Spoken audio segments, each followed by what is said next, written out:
tentang bagaimana kok pemerintah beraninya mengambil kebijakan tersebut. Yang pertama itu saya harus meluruskan dulu. Ya, betul. artinya data jamaah ini Betul. sudah harus masuk terlebih dahulu. Betul. Faktanya sampai dengan saat ini belum ada dan belum masuk. Sampai gitu. hari ini pun belum bahkan. dibuka di sana. Belum dibuka sama sekali. Oke. Cek. Oke, Kemenak Podcast.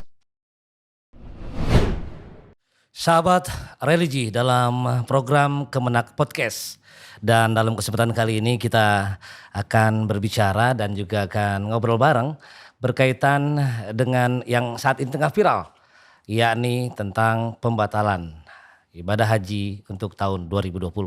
Dan sahabat religi di mana saja berada, pada kesempatan kali ini sudah hadir bersama kita orang yang sangat kompeten di bidangnya. Beliau adalah Profesor Dr. Haji Oman Fathur Rahman, MHum, dan beliau akrab kita panggil dengan Kang Oman sebagai pengampu ngariksa, yakni tentang ngaji manuskrip kuno Nusantara. Bagaimana tentang proses itu sendiri nanti kita akan ngobrol bareng dengan beliau. Dan sebelumnya saya sapa dulu dengan beliau. Assalamualaikum warahmatullahi wabarakatuh, Kang Oman. Waalaikumsalam warahmatullahi wabarakatuh, Mas Sehat- Heri. sehat, Alhamdulillah luar sehat. biasa. Iya, Kang Oman, saat ini kita tahu di beberapa grup WA, di netizen viral tentang pembatalan haji. Kaitan dengan hal tersebut, nampaknya masyarakat juga bertanya-tanya tentang bagaimana kok pemerintah sampai sedemikian beraninya, tanda kutip, beraninya mengambil kebijakan tersebut. Nah, bisa cerita, Prof? Ya, terima kasih Mas Heri. Pertama-tama saya ingin menyapa sahabat religi semuanya ya. Tentu termasuk diantaranya pasti ada jemaah haji tahun 2020 ini yang batal berangkat ya. Tapi menarik, yang pertama itu saya harus meluruskan dulu. Beberapa kali itu ada salah paham bahwa Menteri Agama membatalkan ibadah haji. Oke, Nah, itu oke. bukan membatalkan ibadah Iya. haji. Jadi pembatalannya itu adalah pembatalan keberangkatan jemaah haji. Jadi kalau kita melakukan pembatalan haji itu berarti secara fikih kita membatalkan sesuatu yang sudah jadi rukun Islam tadi itu kan. Iya. Makanya kita harus himbau nih ke Iya. masyarakat, ke sahabat religi semuanya bahwa ini bukan pembatalan ibadah haji, tapi pembatalan keberangkatan jemaah haji. Itu sama sekali berbeda. Kalau pembatalan ibadah haji berarti yang tadinya sah menjadi batal. Padahal bisa jadi itu ibadah hajinya tetap ada sekarang itu, cuma mungkin terbatas misalnya. Nah, tapi yang diamanatkan oleh Undang-Undang Nomor 8 tahun 2019 itu bahwa Menteri Agama itu secara regulasi itu dimungkinkan untuk membatalkan keberangkatan jemaah haji dalam situasi tertentu. Nah, situasi tertentunya itu salah satunya sekarang pandemi COVID-19. Oke. Itu. Iya. Nah, kaitan dengan proses demikian sehingga muncullah yang kita tahu dengan Keputusan Menteri Agama 494 Ya, tahun betul. 2020 gitu ya. Betul. Kang Oman ya. Apakah dengan sendirinya Pak Menteri memutuskan tadi menunda keberangkatan tersebut? Apa tadi tim krisis memberikan masukan-masukan? Saya menarik tentang kajiannya berkaitan dengan ada latar belakang sejarah. Kita tahu 14 abad yang lalu dalam proses perjalanan ibadah haji pun pernah ada kejadian kondisi hal yang demikian. Entah karena kondisi politik, kondisi wabah, dan kondisi lainnya. Mungkin bisa dijelaskan? Nah, itu ceritanya panjang sebetulnya ya. Jadi KMA tentang pembatalan keberangkatan jemaah haji itu tidak ujug-ujug gitu. Tahu ujug-ujug nggak? Iya. Tiba-tiba gitu ya. Nah, tiba-tiba berarti orang Sunda ya, bukan ya? Jadi tidak ujug-ujug itu maksudnya tidak tanpa pertimbangan.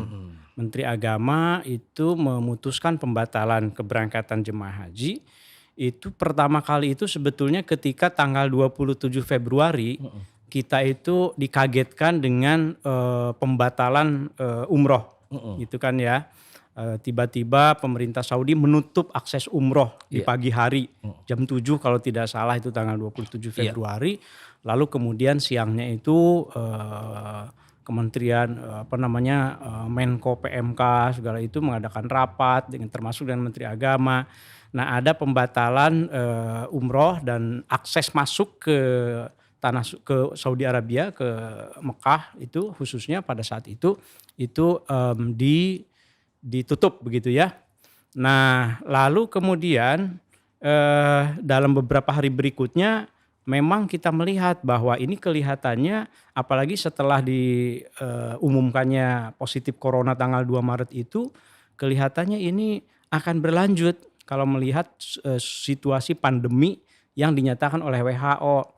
Nah, makanya sejak awal Maret itu Kementerian Agama di Direktorat PHU melakukan mitigasi. Jadi antisipasi ini bagaimana nih kalau seandainya situasi ini berlanjut, dampaknya itu ke umroh saja sudah jelas kelihatan. Bagaimana nanti haji? Nah, makanya kemudian Kementerian Agama membentuk tim krisis tadi itu. Dengan keputusan Menteri Agama dibuatlah dibentuk tim krisis yang tujuannya itu untuk menganalisis situasi. Bagaimana situasi di Saudi, situasi di Indonesia, kaitannya dengan pandemi ini pengaruhnya kira-kira ke penyelenggaraan ibadah haji seperti apa. Kemudian situasi persiapan juga dianalisis gitu ya. Nah, setelah dianalisis kemudian tim krisis ini menawarkan skema-skema gitu. Kira-kira kalau haji itu dilaksanakan secara normal gitu dalam situasi pandemi seperti apa skemanya, skenarionya. Kemudian yang kedua juga dibikin skenario kalau haji itu dilakukan pembatasan karena misalnya harus dikurangi kuotanya seperti apa dan seterusnya. Jadi kita melakukan persiapan-persiapan yang cukup panjang, tidak tiba-tiba saja begitu ya. Jadi keliru kalau ada yang mengatakan bahwa keputusan pembatalan pemberangkatan jemaah haji ini mendadak dan tanpa koordinasi, tanpa analisa mendalam. Itu sama sekali tidak tepat. Karena memang kita melakukan berbagai pertimbangan yang matang lah gitu. Termasuk dari bicara tentang manuskrip, tentang naskah kuno dan sejarah segala macam juga sudah bercerita tentang. Nah, jadi gini, yang pertama itu bagian dari yang dilakukan oleh tim krisis itu adalah kajian regulasi dulu nih. Dari segi regulasi pembatalan keberangkatan jemaah haji itu dimungkinkan tidak gitu. Itu sempat diskusinya itu apakah namanya itu penundaan haji atau pembatalan haji atau apa begitu ya, atau sempat juga muncul peniadaan haji misalnya. Nah, ketika menggunakan istilah misalnya penundaan haji, kan haji tidak bisa ditunda. Kalau haji yang tahun ini itu tidak ada, yang tahun depan ya tahun depan lain lagi kan. Kalau umroh kan bisa lah ditunda ya. Oke, ini nggak bisa bulan ini, bisa ke depan. Itu secara regulasi dikaji itu.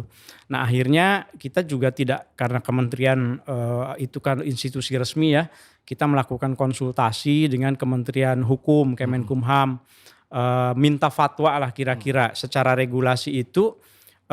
Kalau seandainya terjadi pembatalan keberangkatan jemaah haji itu seperti apa. Nah, kemudian kita dapat fatwa dari Kemenkumham itu bahwa menurut Undang-Undang nomor 8 tahun 2019, Menteri Agama dimungkinkan untuk membatalkan keberangkatan jemaah haji.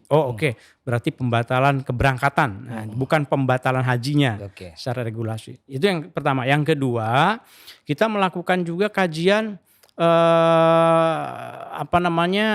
historis, yang sejarah tadi yang ditanyakan Mas Heri itu ya. Sebetulnya kalau seandainya haji itu tetap dilaksanakan dalam suasana pandemi, itu bagaimana situasinya? Nah, ternyata dalam sejarah itu haji di masa pandemi itu bukan sekali dua kali. Gitu. Mungkin kalau saya nariknya terlalu jauh, ke abad ke-7, ke-8 terlalu jauh. Kita tarik ke abad ke-14 tuh yang paling heboh sekali ya. Mengapa heboh? Karena terjadi pandemi di Eropa dan Timur Tengah. Itu abad ke-14 itu apa yang disebut dengan the Black Death ya, al-mautul aswad, jadi maut hitam. Itu penduduk Eropa itu hampir 60%-nya itu meninggal. Gitu, di Spanyol, di mana itu banyak sekali yang meninggal gara-gara wabah. Demikian juga di Timur Tengah, Mesir itu paling terdampak, Mesir, Damaskus gitu ya. Nah, ternyata memanjang dalam sumber-sumber manuskrip yang kami baca itu, memanjang wabah itu, pandemi itu mulai misalnya ada yang tercatat itu mulai bulan Rajab. Bulan Rajab, kemudian bulan Sya'ban, masuk Ramadan, masuk Syawal, Dzulqa'dah, Dzulhijjah. Wah ternyata beberapa kali haji itu terdampak. Nah, sehingga kemudian kita kaji ke abad 19 di Indonesia, di Asia Tenggara juga kan ketika kolera terjadi, ketika flu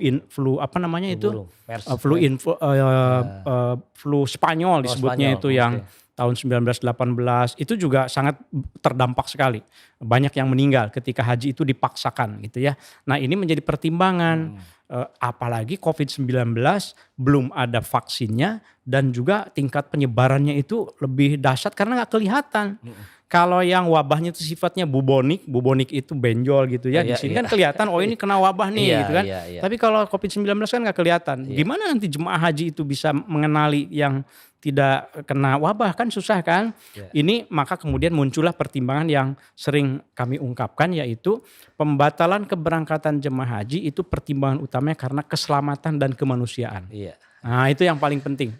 Pertimbangan itu yang digarisbawahi oleh tim krisis untuk menyampaikan pesan tugas negara terhadap, itu, tugas pemerintah, Kementerian Agama itu harus memberikan perlindungan terhadap jemaah haji, terhadap petugas haji. Nah, makanya ini amanat undang-undang loh. Ada 3 ke haji reguler ya khususnya ya. Pemerintah itu, Kementerian Agama harus memberikan perlindungan, harus memberikan pembinaan, harus memberikan pelayanan. Kalau yang untuk haji khusus kan memberikan perlindungan, karena pembinaan dan pelayanannya kan oleh PIHK gitu ya. Nah, ini perlindungan jemaah itu susah dilakukan kalau seandainya haji tetap dilaksanakan tetapi dalam suasana masih wabah gitu. Kang Oman, tapi katakanlah pemerintah bisa berbicara sedemikian lugas dengan segala macam prosesnya yang panjang tadi ya. Tidak ujuk-ujuk tadi kata Kang Oman. Tapi kalau kita bicara konteks di masyarakat, katakan jamaah, masyarakat, umat yang sudah sedemikian tahun demi tahun menyicil uangnya untuk berangkat menunaikan rukun Islam yang kelima, lalu dengan jeripayahnya berupaya untuk bersiap-siap menunaikan ibadah haji. Lalu kemudian ada informasi sedemikian rupa. Apa nggak timbul pertanyaan?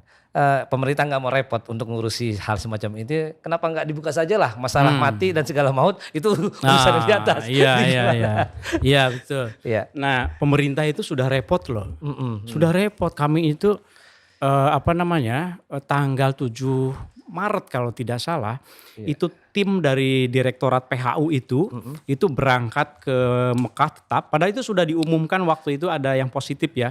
Tapi tetap berangkat untuk apa? Untuk mempersiapkan layanan akomodasi, layanan konsumsi, sama layanan transportasi di Arab Saudi. 60 hari itu tim Kementerian Agama itu tetap negosiasi lobby untuk hotel dan lain-lain gitu ya. Kalau mau pakai istilah repot ya, jadi kami tetap berrepot-repot ria karena kami harus memberikan pelayanan. Tugas gitu ya. Tugas gitu kan, memang tugas kan, kewajiban tiap tahun kan. Tapi yang ingin saya katakan adalah bahwa sejak awal Maret itu kami tetap mempersiapkan supaya jemaah haji bisa berangkat, sehingga untuk pelunasan juga tetap kan dilakukan pelunasan gitu ya. Tapi lalu masalahnya, kok akhirnya diputuskan pembatalan keberangkatan jemaah haji? Apakah tidak mau repot? Nah, ini saya ingin gambarkan begini nih. Jadi kloter pertama itu kan berangkat tanggal 26 ya. Iya, 26 Juni kan ya. Betul. Artinya apa? 27 Juni itu berarti tiba di Madinah mestinya dan mulai ibadah. Arba'in kan ya. Arba'in. Nah, sekarang kita hitung mundur. Kalau 27 Juni itu mulai ibadah, berarti 14 hari sebelum kedatangan harus karantina tuh di Saudi, di Madinah. Berarti tanggal berapa tuh? Tanggal 13 Juni dong. Harus sudah di sana. Kalau 13 Juni harus di sana, 12 Juni harus sudah masuk asrama. Harus berangkat lah begitu 12-13. Tapi untuk masuk asrama kan harus protokol karantina juga, 14 hari juga. 14 hari. Artinya tanggal 30-31. Itu harus sudah masuk asrama. 31 Mei. Betul Mei. 30-31 Logikanya Mei. sekarang udah pada di karantina nih. Kalau 30-31 kemarin itu harus di karantina. Kalau mau berangkat juga loh gitu ya. Nah, pengumuman kan 2 Juni. Jadi sudah lewat tuh 30-31 Mei. Tapi untuk masuk untuk masuk asrama haji itu pas visanya harus sudah keluar, visa haji. Kemudian slot penerbangannya harus sudah ada.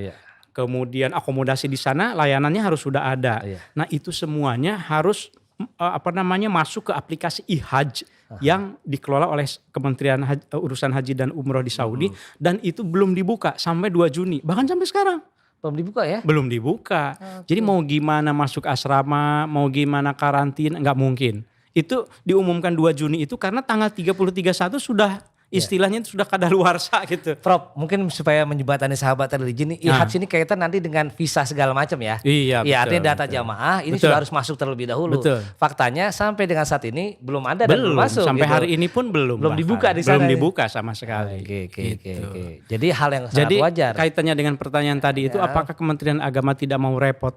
Kami sudah berusaha semaksimal mungkin. Iya. Gitu ya. Kami tidak mau lah menggunakan istilah repot karena ini kewajiban, Kewajiban, kami. Tapi yang iya. ingin kami katakan itu adalah bahwa ini itu sudah dilakukan kajian sematang-matangnya untuk memberikan perlindungan ke jemaah gitu.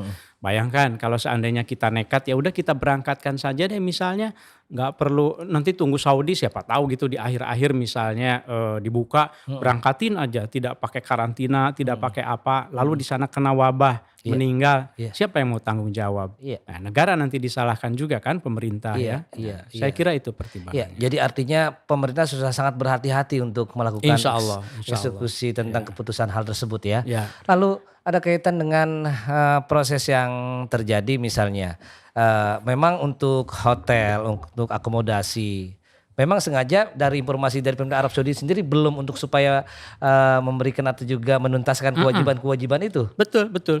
Saya masih ingat itu tanggal 6 apa ya? 6 Mei. 6 Maret ya. Iya, 6 Maret. Oh, Tanggal 6 Maret, 6 Maret. Itu ada surat Ya. dari dari Menteri Urusan Haji dan Umroh meminta kepada seluruh dunia, seluruh negara untuk at-tarayus, untuk menunda apa? Menunda pembayaran uang muka terhadap seluruh layanan. Lalu tanggal 30 Maret itu Menteri Urusan Haji dan Umrohnya kan diwawancara juga di TV di sana ya, di depan Ka'bah bahkan ngasih tahu juga bahwa meminta lagi-lagi untuk at-tarayus, menunda. Karena kita diminta menunda, maka semua layanan itu memang belum kita bayar begitu ya. Biasanya itu di awal-awal sudah ada uang muka 30% loh uang mukanya. Karena untuk menjamin hotel di Mekah, di Madinah, di mana-mana itu kan termasuk transportasi catering, kita itu harus siap. Ini yang perlu diingat itu, Indonesia itu dipuji sebagai negara yang aksar jamaatan wa ahsan nizoman. Jadi jemaahnya itu paling banyak tapi manajemen hajinya itu paling bagus. Itu pujian dari waktu itu dari Turki. Ya. Nah kita itu mengapa? Karena kita selalu persiapan dengan baik begitu. Nah sekarang kalau ada yang mendesak juga ini pemerintah ini mendahului Saudi, Saudi belum mengumumkan. Nanti kalau mau berangkat aja. Kalau mau nekat begitu, berarti kan kita tidak mengutamakan perlindungan ke jemaah haji.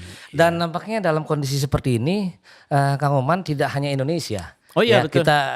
Kita baca di beberapa media saat ini ya, walaupun tadi Kang Oman sebutkan Indonesia termasuk yang paling banyak jamaah, setelah itu Pakistan, lalu Bangladesh, India dan negara lainnya. Itu juga menarik. Nanti kita akan bahas lagi. Oke. Kira-kira sejauh mana nanti konsep ke depan setelah pasca adanya aturan penundaan keberangkatan atau pembatalan keberangkatan ya istilahnya untuk yang tahun ini. Hati-hati itu. Hati-hati ya, ya, Ya. itu menarik.